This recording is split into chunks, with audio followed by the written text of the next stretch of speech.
ചലച്ചിത്ര നഗരി തൊടുപുഴയുടെ 9ാം എപ്പിസോഡിലേക്ക് എല്ലാ മാന്യ പ്രേക്ഷകർക്കും സ്വാഗതം. ഞാൻ ആൽഡ്രിൻ. നിങ്ങൾ എൻ്റെ വീഡിയോ ആദ്യമായിട്ടാണ് കാണുന്നതെങ്കിൽ എൻ്റെ ചാനലിനെ ഞാൻ പരിചയപ്പെടുത്തട്ടെ. ചലച്ചിത്ര നഗരി തൊടുപുഴ എന്നുള്ള സീരീസിൽ തൊടുപുഴ അടുത്തുള്ള എല്ലാ ഷൂട്ടിംഗ് ലൊക്കേഷനുകളും കാണിക്കുന്ന ഒറ്റ ലക്ഷ്യമാണ്. നിങ്ങൾ ഇതുവരെ തന്ന എല്ലാ സപ്പോർട്ടുകൾക്കും വളരെ വളരെ നന്ദി. ഇനിയും നിങ്ങളുടെ സപ്പോർട്ടുകൾ എൻ്റെ കൂടെ ഉണ്ടാകുമെന്ന് ഞാൻ വിചാരിക്കുന്നു. ഇന്നത്തെ എപ്പിസോഡിൽ നമ്മൾ പോകുന്നത് തൊടുപുഴയ്ക്കടുത്ത് മുട്ടത്ത് സ്ഥിതി ചെയ്യുന്ന ഒരു വീട്ടിലേക്കാണ്. വിശുദ്ധൻ, ജോസഫ്, വെള്ളിമൂങ്ങ എന്നീ സിനിമകൾ ഷൂട്ട് ചെയ്ത വീട്ടിലോട്ടാണ് നമ്മൾ പോകുന്നത്. വെള്ളിമൂങ്ങയിൽ പാഷാണം ഷാജേട്ടൻ്റെ വീടായിട്ട് കാണിക്കുന്നതും, അതുപോലെ ജോസഫിൻ്റെ വീടായിട്ട് കാണിക്കുന്നതും, പിന്നെ വിശുദ്ധനിലെ പള്ളിമുറിയായിട്ട് കാണിക്കുന്നതും ഇതേ വീട് തന്നെയാണ്. ഇന്നത്തെ വീഡിയോയിലോട്ട് പോകാം. അതുപോലെ തൊടുപുഴയുടെ കുറച്ച് ദൃശ്യഭംഗിയുള്ള കാഴ്ചകളും നമുക്ക് കണ്ടേക്കാം.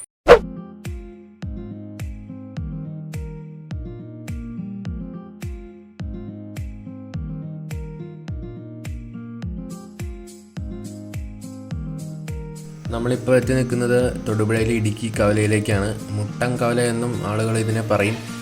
തൊടുപുഴയിൽ നിന്ന് വാഗമൺ അതുപോലെ ഇടുക്കി പോയിട്ടുള്ളവർ ഈ ഒരു ജംഗ്ഷൻ കടന്നാണ് ഈ ഒരു വഴി കൂടെയാണ് പോകുന്നത്. മൂലമറ്റത്തിനും ഇതേ വഴി കൂടെയാണ് പോകുന്നത്. ഇവിടുന്ന് ഇടുക്കിക്ക് 62 കിലോമീറ്ററും മൂലമറ്റത്തിന് 22 കിലോമീറ്ററുമാണ്. വാഗമണിന് ഏകദേശം ഒരു 40 കിലോമീറ്ററും ഉണ്ടാകും.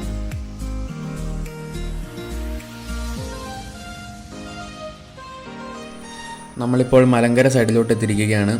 മലങ്കരയെക്കുറിച്ച് പറയുവാണെങ്കിൽ മെയിനായിട്ട് 2 ഹൈലൈറ്റാണുള്ളത്. ഒന്നാമത്തേത് മലങ്കര ഡാമും രണ്ടാമത്തേത് മലങ്കര റബ്ബർ എസ്റ്റേറ്റുമാണ്. മലങ്കര റബ്ബർ എസ്റ്റേറ്റിനെ കുറിച്ച് പറയുകയാണെങ്കിൽ ആദ്യത്തെ ഇന്ത്യൻ ഉടമസ്ഥയിലുള്ള പബ്ലിക് ലിമിറ്റഡ് റബ്ബർ പ്ലാന്റേഷൻ കമ്പനിയായിരുന്നു Malankara rubber plantation. 1910 Shri P ജോണാണ് ഇത് സ്ഥാപിച്ചത്. മലങ്കര റബ്ബർ പ്ലാന്റേഷൻ കമ്പനി വളരെ കാര്യക്ഷമവും പുരോഗമനപരവും ലാഭകരവുമായ മാനേജ്മെൻറ്റിൻ്റെ ട്രാക്ക് റെക്കോർഡുകളാണ് നിലനിർത്തിക്കൊണ്ടിരുന്നത്. കൂടാതെ ഉൽപ്പന്ന ഗുണനിലവാരവും ഫാക്ടറി സുരക്ഷ, മാലിന്യ സംസ്കരണം എന്നിവയ്ക്കുള്ള അവാർഡുകളും നേടിയിട്ടുണ്ട്. ഇനി റൈറ്റ് സൈഡിൽ കാണുന്നതാണ് മലങ്കര റബ്ബർ ഫാക്ടറി. ഈ റൂട്ടിൽ കൂടെ പോകുമ്പോൾ തന്നെ നമുക്ക് നല്ല റബ്ബറിൻ്റെ മണം കിട്ടുന്നതാണ്. അതിൻ്റെ സൈഡിൽ കൂടെയുള്ള വഴി കൂടെയാണ് നമ്മൾ അരുവിക്കുത്ത് വാട്ടർഫാൾസിലോട്ട് പോയത്. നമ്മുടെ ചലച്ചിത്ര നഗരി തൊടുപുഴയുടെ ഫസ്റ്റ് എപ്പിസോഡ് അവിടെയായിരുന്നു ഷൂട്ട് ചെയ്തത്. വെള്ളിമൂങ്ങ, മേരിക്കുണ്ടൊരു കുഞ്ഞാട്, 101 വെഡ്ഡിങ്സ് എന്നീ സിനിമകൾ ഷൂട്ട് ചെയ്തൊരു ലൊക്കേഷനായിരുന്നു അവിടെ. കാണാത്തവർ ചലച്ചിത്ര നഗരി തൊടുപുഴ എപ്പിസോഡ് 1 കാണുക. ഇനി നമ്മൾ റൈറ്റ് സൈഡിൽ കാണുന്നതാണ് hilly aqua mineral water factory. സംസ്ഥാന സർക്കാർ പൊതുമേഖലയിൽ ആരംഭിച്ച ഒരു മിനറൽ വാട്ടർ ഫാക്ടറിയാണ് ഹില്ലി അക്വ. മലങ്കര ജലാശയത്തിൽ നിന്നുള്ള വെള്ളം 2 കിലോമീറ്റർ ദൂരം പൈപ്പ് ലൈൻ വഴി അടിച്ചു കയറ്റി 1,00,000 ലിറ്ററുള്ള ഒരു ടാങ്കിൽ സംഭരിക്കും. അതിനുശേഷം പിന്നെ പല സ്റ്റെപ്സ് ആയിട്ടുള്ള പ്യൂരിഫിക്കേഷൻ പ്രോസസ്സിന് വിധേയമായതിന് കഴിഞ്ഞിട്ട് ബോട്ടിൽ ചെയ്ത് കേരളത്തിലെ എല്ലാ ഭാഗത്തിലേക്കും എത്തിക്കുക എന്നുള്ള ഒരു ലക്ഷ്യത്തോടെയാണ് തുടങ്ങിയത്. ഇപ്പോഴും നല്ല വിജയകരമായി പോകുന്നു. നിങ്ങൾ കേരളത്തിൻ്റെ ഏത് ഭാഗത്തും ആയിക്കോട്ടെ, ഹില്ലി അക്വ എന്നുള്ളൊരു മിനറൽ വാട്ടർ ബോട്ടിൽ ഇനി നിങ്ങൾ മേടിച്ചു കഴിഞ്ഞാൽ ഓർക്കുക, അത് മേഡ് ഇൻ തൊടുപുഴയാണ്. ഇനി നമ്മൾ മലങ്കര ഡാമിലേക്ക് പോവുകയാണ്. മലങ്കരയിലെ 2ാമത്തെ ഹൈലൈറ്റ് എന്ന് വേണേൽ പറയാം. മലങ്കര എസ്റ്റേറ്റ് കഴിഞ്ഞാൽ പിന്നെ മലങ്കര ഡാമിനെ കുറിച്ച് പറയാണ്ടിരിക്കാൻ പറ്റില്ല. മലങ്കര ഡാം 365 ദിവസവും സഞ്ചാരികൾക്ക് തുറന്നു കൊടുത്തിരിക്കുന്ന ഒരു ഡാമാണ്. തുറന്നു കൊടുത്തിരിക്കുന്നു എന്ന് പറഞ്ഞാൽ നമുക്കതിനെ മുകളിലോട്ടൊന്നും കയറാൻ സാധിക്കുന്നതല്ല. നമുക്ക് അവിടെ ഒരു ചായ കുടിക്കാനും കുറച്ച് ഫിഷിങ് ചെയ്യാനും അതുപോലെ ഫോട്ടോസൊക്കെ എടുക്കാനുള്ള ഒരു അലവൻസ് അവിടെ ഉണ്ട്. മൂലമറ്റം പവർ ഹൗസിൽ നിന്ന് വൈദ്യുതി ഉൽപ്പാദനത്തിന് ശേഷം പുറന്തള്ളുന്ന വെള്ളം മലങ്കര ഡാമിലേക്ക് എത്തി പിന്നീട് കനാലുകൾ വഴി എറണാകുളം, ഇടുക്കി, കോട്ടയം എന്നീ ജില്ലകളിലെ ഗ്രാമീണ പ്രദേശങ്ങളിലേക്ക് ജലസേചനത്തിന് വേണ്ടി എത്തിക്കുന്നുണ്ട്. അതിന് മൂവാറ്റുപുഴ വാലി ഇറിഗേഷൻ പ്രോജക്റ്റ് എന്നൊരു പേരിൽ ഒരു പ്രോജക്റ്റ് 1977 തുടങ്ങിയായിരുന്നു. പിന്നെ കുറേ കാരണങ്ങളും അഴിമതികളൊക്കെ കൊണ്ട് 2020 ലോക്ക്ഡൗൺ സമയത്താണ് ബഹുമാനപ്പെട്ട മുഖ്യമന്ത്രി പിണറായി വിജയൻ ഓൺലൈൻ കോൺഫറൻസിങ്ങിലൂടെ ഉദ്ഘാടനം ചെയ്തത്. എന്തായാലും നമ്മുടെ പ്രേക്ഷകർക്ക് ഭാഗ്യമുണ്ട്. 6 ഷട്ടറുകളും തുറന്ന് തന്നെയാണ് ഇട്ടേക്കുന്നത്. ഞങ്ങൾ ഉച്ച സമയത്താണ് ഇവിടെ എത്തിയത്. അതുകൊണ്ട് തന്നെ പുറകിലെ മലയിൽ അത്ര വലിയ വ്യൂ ഒന്നുമില്ല. മലയുടെ വ്യൂ മാത്രമേ ഉള്ളൂ. മഴയുള്ള സമയത്തൊക്കെ വരുവാണെങ്കിൽ കോടമഞ്ഞിൽ മൂടിക്കിടക്കുന്ന മല നമുക്ക് കാണാൻ സാധിക്കുന്നതാണ്.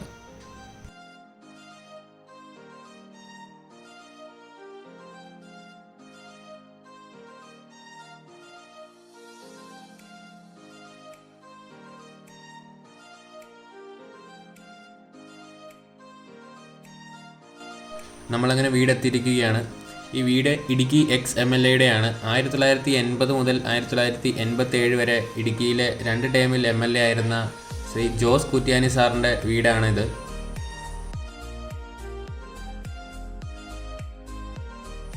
ജോസഫ് എന്ന സിനിമയിലൂടെയാണ് ഈ വീട് കൂടുതൽ ഫേമസ് ആയത്. അതിനു മുമ്പും കുറേ സിനിമകൾ ഷൂട്ട് ചെയ്തിട്ടുണ്ട്. എന്നാലും ജോസഫാണ് ഇവിടെ ഷൂട്ട് ചെയ്തതിൽ പ്രധാന ഹിറ്റ്.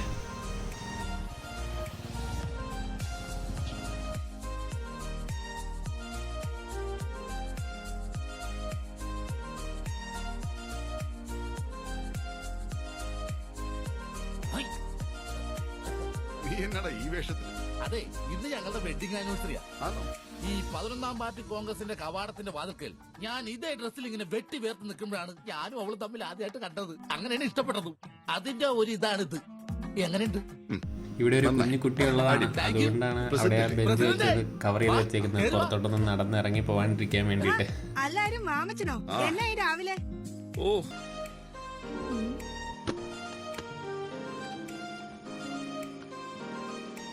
വിശേഷിച്ചുണ്ടെങ്കിലും അങ്ങനെ പ്രത്യേകിച്ചൊന്നുമില്ല.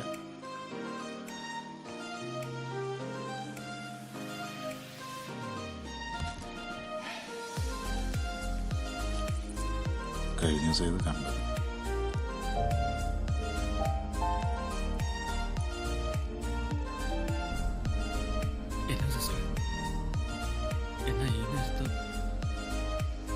എനിക്ക് സ്ഥലം മാറ്റാം.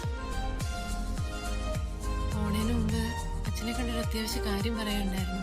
കണ്ടിട്ട് പോയാൽ മതിയെന്ന് കപ്പിയാരും പറഞ്ഞു.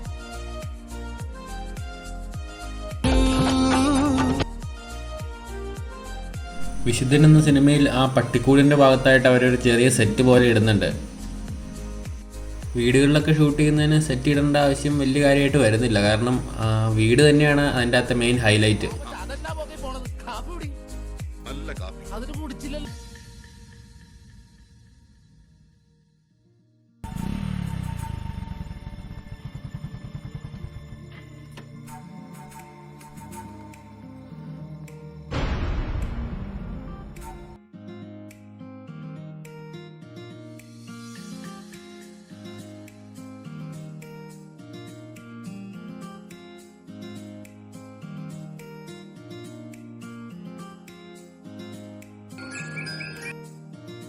മുത്തോളെ നീ എരിഞ്ഞ വഴിയിൽ ഞാൻ മഴയായി പെയ്തടി, ആരീരാരം ഇടറല്ലേ മണിമുത്തേ കൺമണി.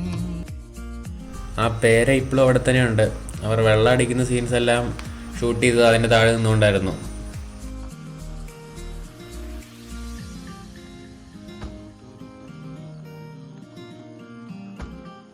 സുധീൻ, മോളുടെ ലാപ്ടോപ്പ് എന്തോ കംപ്ലൈന്റ് ഉണ്ട്, ഒന്ന് ചെക്ക് ചെയ്ത്.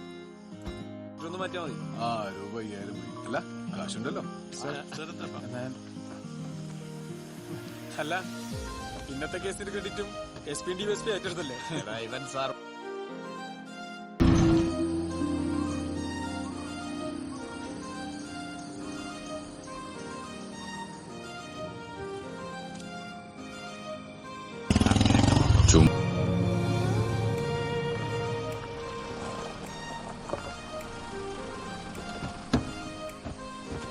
ഇവിടെ വീഡിയോ എടുക്കാൻ ഞങ്ങൾ അനുവദിച്ച വീട്ടുകാരോടും അതുപോലെ ഞങ്ങൾക്ക് സിനിമകളുടെ പേരുകളൊക്കെ കൂടുതൽ പറഞ്ഞു തന്ന അയൽപക്കത്തെ ചേച്ചിയോടും നന്ദി അറിയിക്കുന്നു.